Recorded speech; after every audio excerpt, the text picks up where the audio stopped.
Welcome back to The Takeout. Here are the other stories we're watching this evening. We begin with a federal judge who's ordered the release of Columbia University pro-Palestine activist Mahmoud Khalil. Despite being a green card holder, Khalil's been in a Louisville immigration facility for more than 3 months. The judge called Khalil's detention, quote, highly unusual, and said he's not a threat to the community.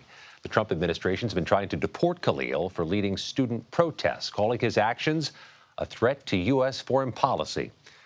A man has been charged with attempting to kidnap Memphis Mayor Paul Young at Young's home. Authorities say 25-year-old Trenton Abston allegedly climbed over a wall into the home and knocked on the front door. Police say they found a taser, gloves, rope, and duct tape in Abston's car. And a federal appeals court is allowing President Trump to retain control of California's National Guard troops in Los Angeles. In a unanimous decision, the 3-judge panel says the president acted within his authority amid violent clashes between protesters and immigration enforcement officials. Trump hailed the decision as a, quote, big win. Joining us now for a lot to talk about, our political panel. Look at these two stars we got on a Friday. Joel Payne, Democratic strategist. Leslie Sanchez, Republican strategist. Thank you both. So Joel, these protests in Los Angeles, Democrats succeeded in making some noise with them, making some galvanizing force with them, Senator Padilla being one example. Is that the best place for Democrats to continue to try to make some noise, or should they move to the other issues that are also, they think, in their wheelhouse? Well, protest? What protest? Wasn't the vice president there today? He should have been able to see with his own eyes. There are no protests on the street. The curfew has been lifted 3 or 4 days ago. There haven't been any clashes. I have no idea why the National Guard's on the street. And it should be really troubling, not just to Democrats, but really all Americans, that the president, at a time where we're looking at conflict in the Middle East, is using our military on our streets, weaponized against our own people. That's not a thing that's going to age well. That might feel good as a sugar high in the moment for Republicans, but that is not going to age well. And I think the president has a lot of questions to answer about, is this going to be his standard procedure every time he doesn't like what people are saying about him in a community? Leslie, the court sided with the administration on this, including a judge appointed by President Biden. Right. The politics agreeing with the president on this? Absolutely. The law's agreeing with him. Local law enforcement's agreeing with him. I think many of the voters and the constituents of California agree with him. And to say that there were no protests when you see these visual images of cars on fire, federal law enforcement being attacked, the brutality of many of these protests, despite the fact the narrative may be, oh, they were peaceful, in many cases they weren't. So people felt that there needed to be leadership. The court stood behind the president, and it is a big win for him. It's tough to detect how this plays out politically in the next elections to come, next federal elections to come, the midterms.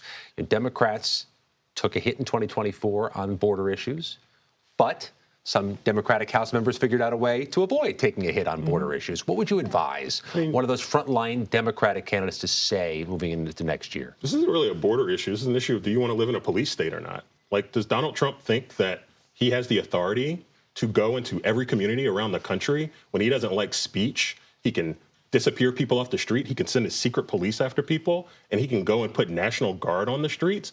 I mean, this is troubling. And again, this is not just base Democrats who should be concerned about this. You had a big chunk of Donald Trump's coalition who are people who are very skeptical of the government, who apparently are very skeptical of the deep state. I see a lot of deep state in Donald Trump's strategy to fighting back against people who simply disagree with him. And I think that's going to be a thing that's going to cause him some trouble in his coalition long term. Leslie, I was just going to say, look, fundamentally, many of the communities, the underserved, the disadvantaged communities that suffer when there is extreme lawlessness are the ones who have sided and supported the president the last election. If you look at working class families, a lot of minority voters, because they fundamentally felt that under the Biden administration, and Democrats had just lost control, Leslie, and they feel that the governor has lost control with the wildfires, lost control with this lawlessness, lost control of the economy, lost control in homelessness, so many issues that they feel that they needed a different type of leadership. Troops and secret police on the streets in L.A. I mean, you had ICE officials at a Dodgers game.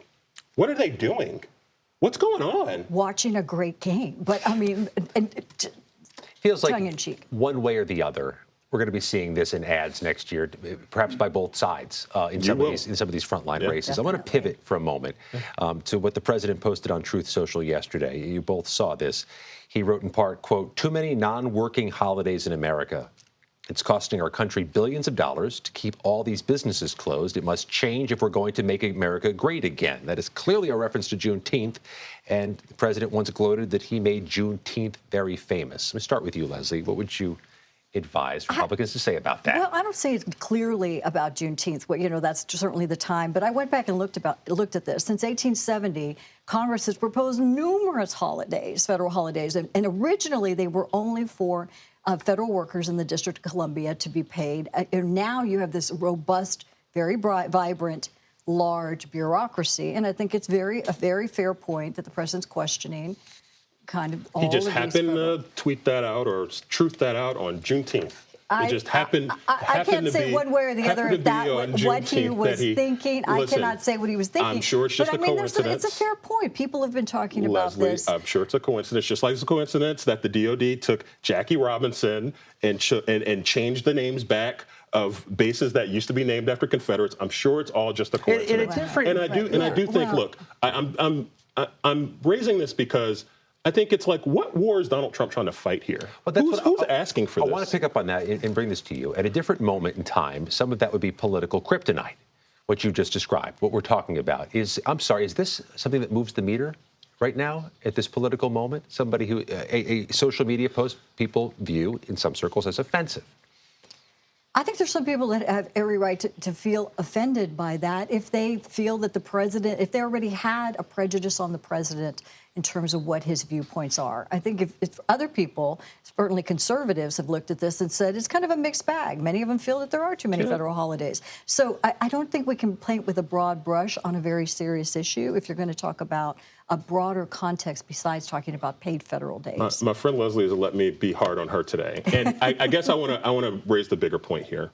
I think all these norms that Donald Trump is busting and the things that he's doing to create chaos and instability for people, it's all fine when everything's going okay, when there's no conflict in Iran, when the economy is going well, when there's not a tariff war that's costing people money at the pump and in their pockets.